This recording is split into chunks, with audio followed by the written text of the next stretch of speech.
Wano nno kwabaddeko n'omukulu w'essomero erya Bukomero Progressive Nsubuga Painento we yasinzidde wano okulabula abazadde ku bulabe obuli ku kirwadde kya COVID-19. Baze emyaka 5 okweyongerayo genda bakongera eddoozi ey'okusatu gye bayita booster dose ejja kuyamba.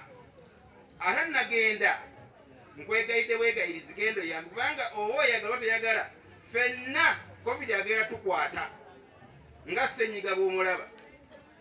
Kati bw'oba omugemesezza oyambibwa takukosa nnyo. Ate bw'omala okwegemesa ddoozi ne ziggwayo funa certificate kuba bukaadi tebakyabukkiriza mu ofiisi ezisinga obungi. Babucukudde minisitule efulumya certificate ya buli muntu bw'oba wagemebwa ddoozi neggwayo ng'olina nnangamuntu oba nini namba. Ogenda ku mutimbagano n'ogenda ku kafe na wali weeri ku kizimbe kya mwami Waliggo ne bakupulintingira certificate yo n'oba nayo kopi zonna z'oyagala. Endala original oyinza okugitereka n'oyokesa gy'otambula nayo. Ofiisi zonna ezisigadde mu Uganda zigenda kuba zigendebwamu certificate so si kaadi. Kaadi bazicukudde omuntu ow'emitwalo 2, 5, 10 ne bakwa kaadi.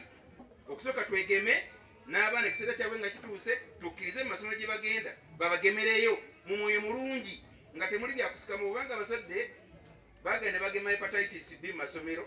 Abazadde balina okujja abaana mu masomero gye tuli ne bakuba essimu gwe Nsubuga togeza n'owa omwana wange gavumenti okumugema nze wange tagemwa.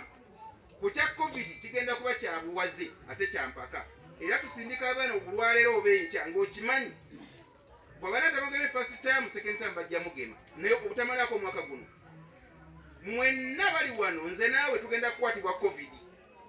Naye bw'oba mugeme abanga ssenyiga wa bulijjo era ndowooza mulaba ssenyiga kati weeveera etambula oyo COVID-19 atambula naye olwokuba abantu bageme mulabanga ssenyiga wa bulijjo naye eyo ssenyiga omukambwe weevu ey'okusatu. Tewerabira ku subscribinga ku Focus TV yange bingi bijja.